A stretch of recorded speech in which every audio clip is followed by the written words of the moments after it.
Today on People Now, Demi Lovato recovering from an apparent overdose as fans and stars close to the pop star are sending love and support. We are talking Tom Cruise. How does the world-famous action hero and movie star maintain such a private life? It's in this week's People Cover story. Find out what happens when the stars of Shark Tank come face-to-face with the fiercest stars of Shark Week. Plus, Nashville star Charles Esten tells us how he's gearing up for his next big move following the Nashville series finale this Thursday. And Omar Epps is here telling us what is in store for the rest of this season of USA's intense series Shooter. It's all today on People Now.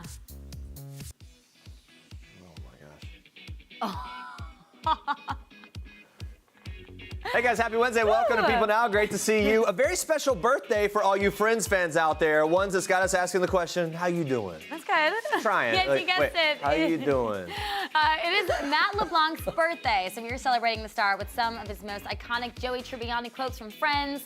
We want to know, what is your favorite line? You're a fan of the how you doing? How you doing? What about Joey doesn't share food? That's a good one. And don't forget, it's Porsche and like pizza. We like pizza. You might have to go look these up to get like the actual feel for them. Yeah, we got the poll though going.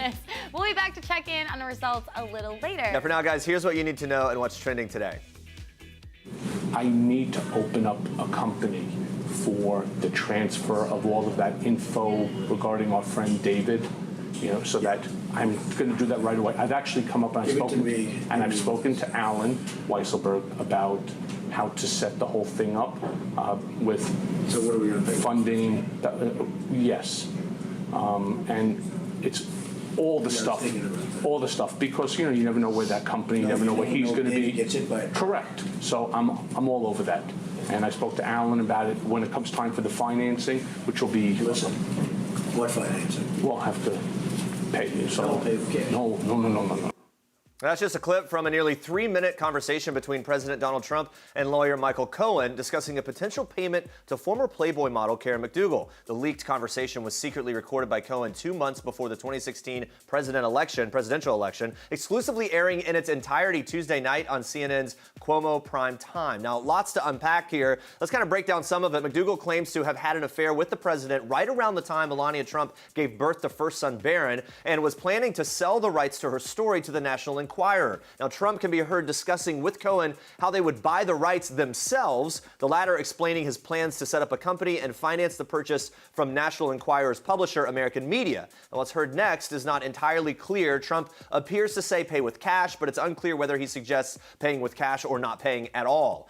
Ultimately, no payment was ever made from Trump, according to the president's attorney, Rudy Giuliani. Giuliani discussed the tape on Fox News Tuesday night, adding, quote, "There's no indication of any crime being committed on this tape." Now, the president blasted Cohen early Wednesday on Twitter, writing in part, "What kind of lawyer would tape a client? Is this a first? Never heard of it before. Why was the tape so abruptly terminated while I was presumably saying positive things?" The tape conversation adds a new layer to the Justice Department's ongoing investigation of Cohen's involvement in payments to women who threatened Trump's public image in the months leading up to that election. Federal officials are looking to understand if the payments violated federal campaign finance laws.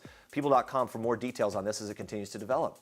President Trump's Walk of Fame star was destroyed Wednesday morning by a man wielding a pickaxe. CNN is reporting that Hollywood division officers first responded to a call at 3:33 a.m. Pacific time that a man is in custody after turning himself in at the Beverly Hills Police Department. Trump's star has long been the target of vandalism and protests since the beginnings of his political career. Less than 2 weeks before the 2016 presidential election, the star was destroyed with a sledgehammer and a pickaxe by a man disguised as a construction worker. The Hollywood Chamber of Commerce's president told Entertainment Weekly at the time that the organization would repair the star immediately. No word yet from the Chamber of Commerce about this time. We'll keep you updated on People.com about that as well.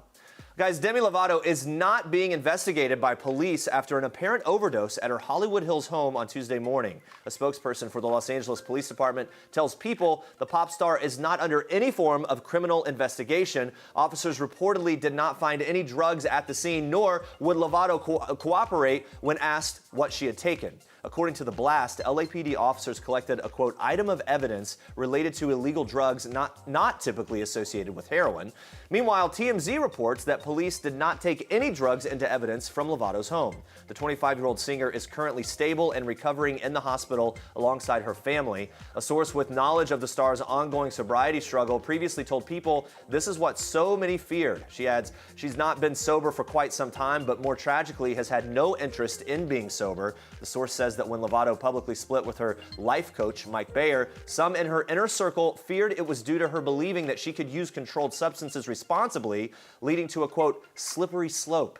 Ex-boyfriend Wilmer Valderrama is reportedly shocked by the news. A separate source telling People he knew she was going through a tough time, but he wasn't prepared for this. He saw her through so many ups and downs and was her rock through some of her darkest moments. To see her back in such a sad and vulnerable place is heartbreaking for him. The Insider adds Valderrama has always cared deeply for the pop star. Of course, our thoughts and sincere prayers go out to Demi Lovato and her family during this very difficult time.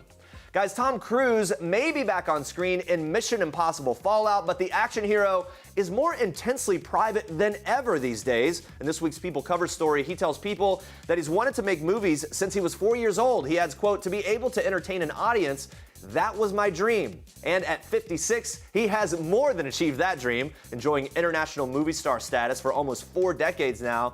But in an age when most celebrities share their lives on Instagram and Twitter to bond with fans, he's only gotten more intensely private about his personal life, especially following the rabid speculation surrounding his 2012 divorce from Katie Holmes. We'll have more later in the show about how Cruise stays so private and a glimpse inside his new life away from Hollywood in Clearwater, Florida. So stick around for that. And Andrea, you've got more for us in Star Treks. Yes, we are starting off Star Treks with a baby that was worth the wait. So in this week's People, Bridget Nielsen is opening up about having a baby at 55.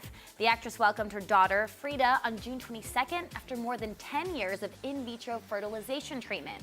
She told People it was such a long road. What I want women to know is that everything is possible, but you have to be realistic.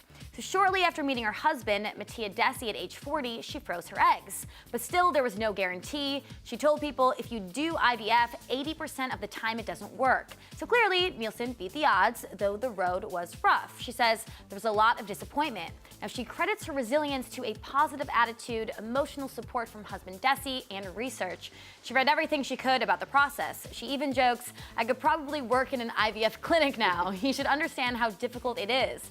It doesn't come easy or cheap if you do it my way. But now that little Frida is here, Bridget is glowing in newborn bliss, saying she's healthy and she's beautiful. I've gotten everything I've wished for. That's amazing. Now, the actress is not new to motherhood. She has 4 adult sons from previous relationships. She had her first son, Julian, when she was just 20 and beginning her career. Today, she says, I'm more capable, less frustrated, and not afraid. And even after all the difficulty out of the gate, she says she had an easy pregnancy and smooth delivery and is now enjoying the happy, tired first weeks. She says, my husband and I have been wanting this so much for so many years. I finally have my little princess. Well, we are very happy for her. All right, moving on to this bling bling. Karlie Kloss shared a pic of her massive engagement ring from her new fiance, Joshua Kushner, on Instagram just a few hours after the news broke that the two were engaged. In a video posted to her Instagram story on Tuesday, the model flashed her gorgeous ring while getting her hair and makeup done for a photo shoot in Beijing. Karlie wrote over the clip, my phone is blowing up with the sweetest messages from loved ones. This poor makeup artist is gonna kill me. The ring appears to be a giant cushion-cut diamond in a platinum solitaire setting with a diamond paved band. Kloss confirmed the news on Instagram Monday by sharing a selfie of her and Josh, captioned, I love you more than I have words to express. Josh, you're my best friend and my soulmate. I can't wait for forever together. Yes, a million times over. The couple have been dating since 2012 and have largely kept their relationship out of the public eye. Kushner's brother is Jared Kushner, senior advisor to President Trump and husband to Ivanka Trump. Ivanka congratulated the couple via Instagram, commenting on Karlie's post, saying, so happy for you and Josh. I feel blessed to have you as a sister, Karlie. Look forward to the decades of happy memories we will create together as a family. Kloss and Kushner haven't revealed a wedding date just yet, but they did just return from a romantic trip to Italy where they celebrated the engagement. A source close to the couple told People they're both overjoyed and happily celebrating. Their hearts are full and they're excited to build their future together. All right, Shark Week is officially underway, and we are getting our popcorn ready for the premiere of Shark Tank meets Shark Week tonight. As you might guess from the title, the highly anticipated show takes our favorite human sharks, Damon John, Barbara Corcoran, Kevin O'Leary, and Mark Cuban, from the tank to the water, where they get up close and personal with their namesake predators of the sea and learn all about the issues facing sharks today. To raise the stakes, there's even a $50,000 donation on the line for one very worthy cause. And as Damon John learns in this sneak peek, a human shark is no match to the real deal. Take a look. There's a bunch of sharks in the water. What type of sharks are those? Oh my God. Right here we're seeing lemon sharks and there's a couple of Caribbean reef sharks. I'm really excited about it. But there's a lot of sharks here. Yeah. Oh! It's time for a shark to meet shark. I love this so much. I'm also obsessed with sharks, so I can't wait to watch. And those are your Star Treks for today. All right, guys, stay with us. We've got all the latest details on the next royal wedding, plus inside Tom Cruise's new life outside of Hollywood, why he moved away to be near Scientology headquarters, and if the biggest star in Hollywood is staying single. So moving into this, our People Now poll. We've been asking you guys, what's your favorite Joey Tribbiani quote from Friends? So let's take a look at our results so far. Yeah, the poll's up there. This is a tough one. Oh, of course. How you doing? That's It's number one by far. Wow, it's like it's winning in a landslide. All right, so I guess, yeah, people are, what's number two? Joey doesn't, I didn't see it. Joey doesn't share. We'll be back to check in on our final results a little later. But for now, onto this. The countdown is on for yet another royal wedding. It's true. Princess Eugenie is set to marry fiancé Jack Brooksbank this October, and the wedding plan has been underway since their engagement this past January. A People insider revealing that Eugenie's mother, Fergie, has been very involved in planning, but that it's, quote, very much Princess Eugenie and Jack's day, and they are leading the planning. And for royal watchers out there, prepare for a little deja vu, because the two are getting married at the same place Eugenie's cousin, Prince Harry, and Meghan Markle tied the knot, Windsor Castle. Remember that? But don't worry. I do. Their weddings will definitely not be identical. No, they won't. The key differences between the two weddings will be that Jack and Eugenie's carriage ride will be significantly shorter than Harry and Meghan's processional. They will also have different reception venues, whereas Harry and Meghan had theirs at Frogmore House on the Windsor estate. Eugenie and Jack will likely have theirs at Eugenie's family home, the Royal Lodge. There is one thing we're hoping is the same with the two royal weddings, a certain VIP guest. And there's going to be an onslaught of celebrity VIP guests, including possibly George Clooney, who was a guest at Harry and Meghan's wedding, and he will likely be at Jack and Eugenie's wedding, as Jack is the UK ambassador for George's Casamigos tequila line. I mean, maybe Clooney will be serving up some tequila shots at the wedding. Maybe, we'll see. Yeah, that'd be interesting. Princess Eugenie and Jack's wedding will no doubt have a royal guest list, but this is one name that's still very much up in the air. The big question for this royal wedding is whether Prince Philip will be attending. He is officially retired from royal life, but he did make an effort to attend Meghan and Harry's. And since he is on frosty terms with Fergie since her separation from the royal family and Prince Andrew in 1992, it could be that we won't see him at this event.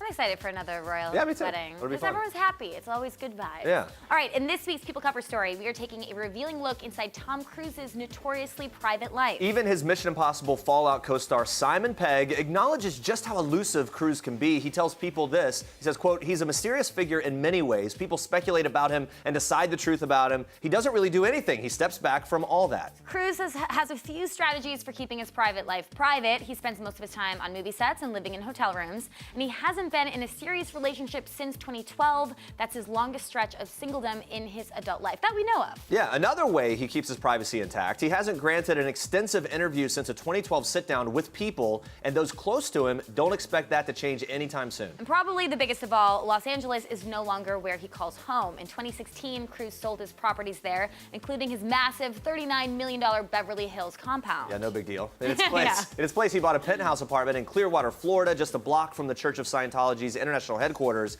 He's finishing renovations on that condo now. The locals have spotted him strolling with Scientology staffers. One local source says Cruise looks, quote, very relaxed when he's here. Another agrees, saying he seems really happy, going on to add he'll wave and smile, but he doesn't really engage in conversation. There's that sense of being really personable, but not personal. That's definitely one of his strengths. And two people he does stay close to are his 23-year-old son and 25-year-old daughter with ex Nicole Kidman. Connor, who has also moved to Clearwater, Florida, near his dad and Isabella, who lives in London with her husband. Now, as for speculation about his relationship with his youngest daughter, 12-year-old Suri, who lives with ex Katie Holmes in LA and New York City, neither star has discussed that situation publicly. A source says this: he loves all his children, and each of them has a right to their own story. One thing Cruz will always talk about, though, his love of making movies. We know this and love this. He's committed, of course, to being the best professional he can be. He tells people, I like to learn new things and push the skills I have to the next level. He says, I don't do anything halfway as a person. And for anyone who's a fan of Cruz and his movies, that definitely comes through on the big screen. Guys, Nashville might be taking its final bow this Thursday night, but the show's star, Charles Esten, has a lot of reasons to celebrate these days. On Friday, he made his 100th appearance on the Grand Ole Opry stage, and on Wednesday, he nabbed a Guinness World Records title. So here it is: most consecutive weeks to release an original digital single by a music act. Pretty big deal. Basically, that means he released a new song every single Friday from July 15th, 2016 to July 21st, 2017, which is just crazy. Dedication. So what was his inspiration to set and achieve such a monumental goal? Well, not really knowing what else to do.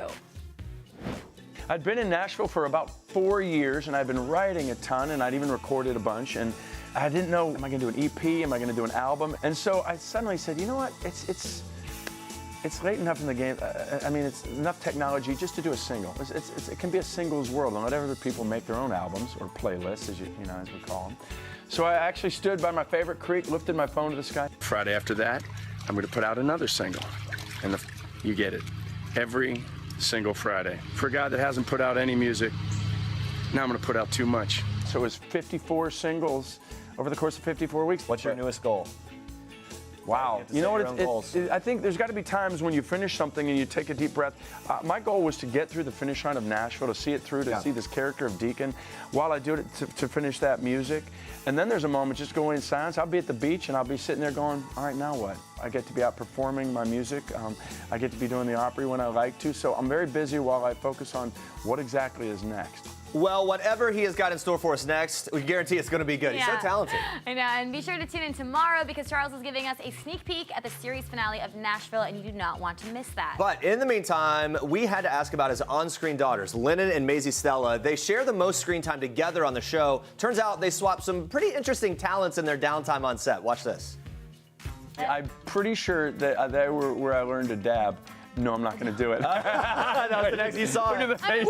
You're hip though, Ivanka. We can all do it together. No, but they would say they didn't teach me well. They would say no. I actually don't even know how to just do like that. just the opposite. Oh, we got it. But they would teach me some dance moves or some things like that, and that was the thing, is that watching them laugh at me trying it. Unfortunately, I taught Maisy the towel snap. She had never seen that. And once I taught her that, then I couldn't get her to stop.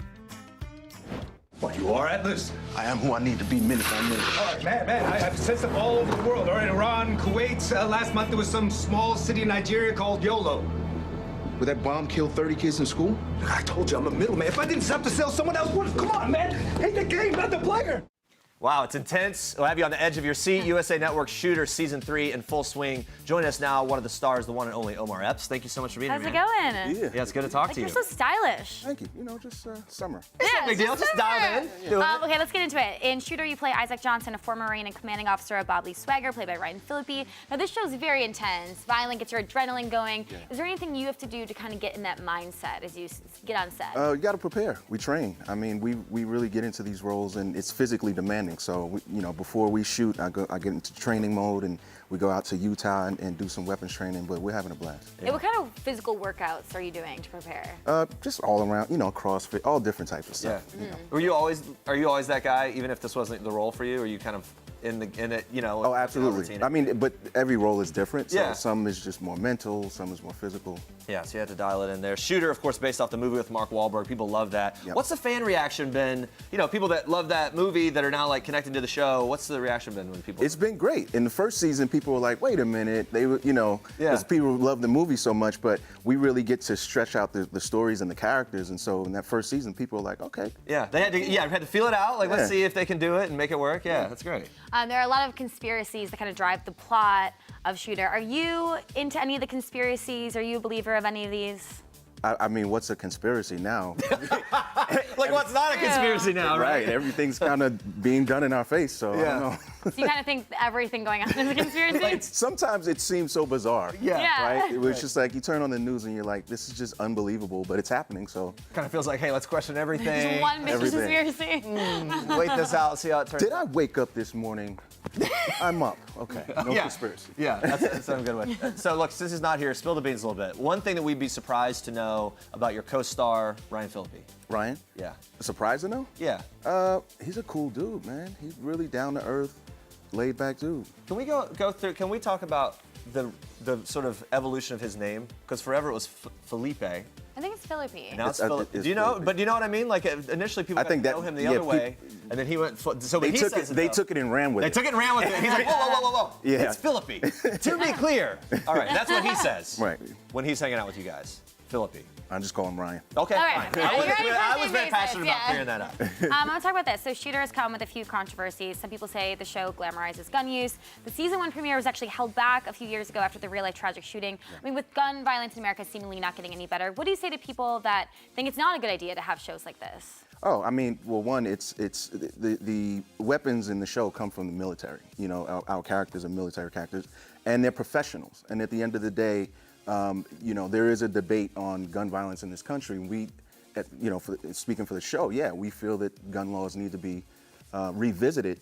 But fiction is fiction and real life is real life. So we're doing a fictional show entertaining people. And for the most part, from what I've seen, especially people in law enforcement community, military community, they love our show. I was going to ask you about that with veterans and what veterans have responded to with this show when it comes to their feedback. What's that? Veterans that I've spoken to, they love the show, you know, because we're diving into worlds that they understand and that they've been through, and we're taking a deep dive. Yeah, so, that makes a lot of sense. All right, you recently wrote a memoir. I wanted to talk about this, From Fatherless to Fatherhood. Really intimate look at your childhood growing up without a father, and then how that's translated to your life today with 3 children. Writing this, I don't know, I would imagine that's kind of a cathartic experience. What was that process like for you? What did you learn about yourself through that? It was challenging. I mean, I don't know if I learned anything new through the process of writing the book. It was a bit cathartic in a sense, and really, I wanted to use my story as hopefully a tool of inspiration to other people. Yeah. You know, whether they've been through what I've been through or not.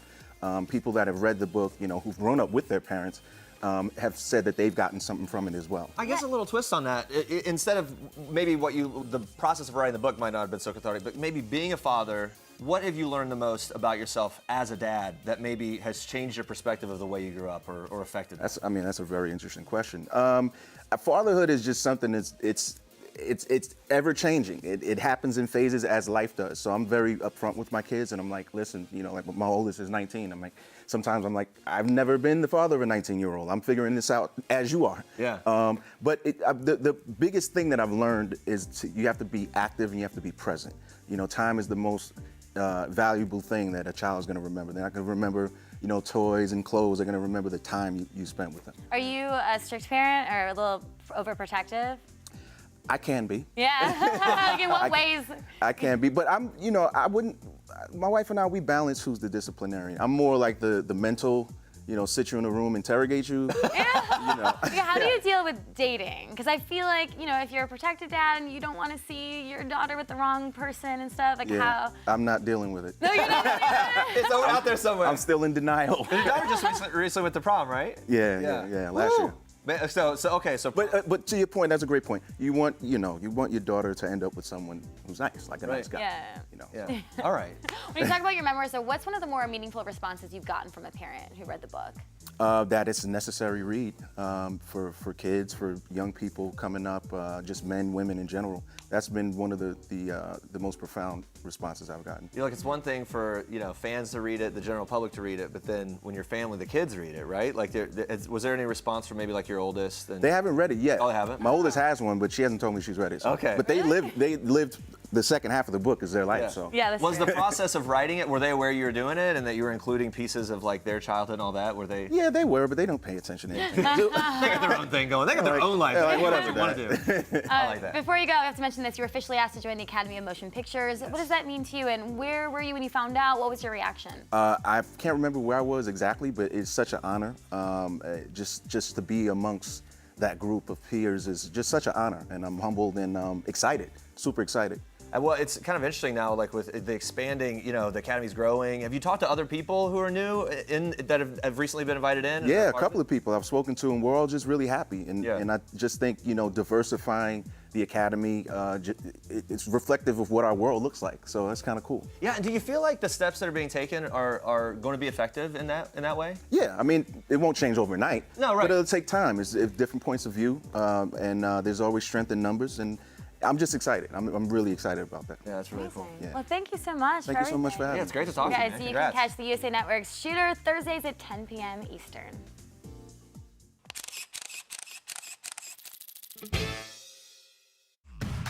I signed you up for Tinder. You gotta get back out there. Even Mom's on Tinder. I mean, when was the last time you got laid? Mom! No, I'm serious. Do hymens grow back? We're gonna need some more shots, phase 3. Sideswiped is the newest comedy series for YouTube Premium. Now, it follows a single 35-year-old woman and her family as they navigate the modern dating world. Actress Karlie Kloss is not only the star, but she's also the creator of the series. So while doing research for the show, Craig joined the dating app Tinder, and in between a few bad dates that are hilariously featured on the show, she actually had a bit of luck. I had swiped on Los Angeles. Yeah. You know what I mean? I just got Tinder Plus and just went swiping like crazy to really just learn about that world.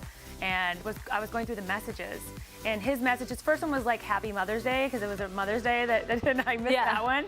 But then he wrote another one that was really cute and funny and witty. But he caught my eye, and so then I clicked on his profile. So I sort of saw a little bit of him first before I got to see his face even. Yeah. And then he was cute, and we started writing, and he had really good text game. We texted for like 3 days before we went out. I didn't talk to him on the phone. Okay. I was like nervous. No one really about talks it. on the phone. I didn't want to. Yeah, I didn't want to. It felt really like weird and a lot of pressure. Like, what are we gonna talk about? Yeah. I was like, let me just go. And I know that he was like, we're gonna get drinks, and I'm like, people don't get dinner anymore. No. I was like, we're eating. It's 7:30. Oh, so you were like, we're doing dinner. Yeah, I was like, what do you mean we're not getting dinner? That's what you do on a date. And he's like, not anymore. But I convinced him. So after becoming a Tinder success story, we had to get her #1 piece of advice. Watch this. Be yourself. Like, don't know clever like lines. Like guys do lines and stuff. Don't put super cool pictures of you up. Just put like you up there. Because I think the one thing is you don't want to meet somebody and them to be disappointed when they see you. Okay, I love Karlie Kloss so much, and she's so brilliant because she took all of these experiences with dating. I mean, I have a ton of terrible dating I think stories. you could have so she made done a the series. same thing. I Maybe you will be know. doing this soon. I know. Now it's too late. She's doing it. She's doing it. Yeah, but no, you were saying that she's really funny. I mean, the way she's able to kind of like frame it all up in a really funny way. My favorite thing is that she was trying to do research for this show, and she went on all these Tinder dates thinking nothing of it, just trying to get some stuff for some material, and she actually found her boyfriend. Yeah. Which I think is so great. Maybe it's the best way to go about it. Like completely, like zero expectation, right? Like not hey, trying to find not something. trying to find it. I'm not doing anxious. it completely the wrong way. I'm like actively trying to find someone. Yeah. Like, that's, like, Be not a what little you're less supposed to do. aggressive, maybe, and then maybe it'll. I don't know. You should seriously check it out, Sideswiped, because it's brilliant. She's hilarious. She stars in it. She's a creator, and yeah, I love her. We're gonna have more from that, and then other cast members later on in the next few days as well. So that's something to look forward to, guys. Our poll that we've been doing all day long. Let's take our peek. The Friends theme poll. We've been asking you what's your favorite Joey Tribbiani Friends line. What's the favorite line? And by far, how you doing? Which I keep saying it like Wendy Williams. Like I think it's the most known one. I think about. It's I definitely the don't most look known. the other ones up, but I also didn't really watch Friends that much. Joey doesn't Missed share out. food is #2. Pizza, we like pizza is #3, coming in 3rd place, and it's Porsche. That's from the whole thing where Ross was calling it Porsche. He had this whole thing where he was. Yeah, and other people are nominating Joey's phrase "moot point." Okay.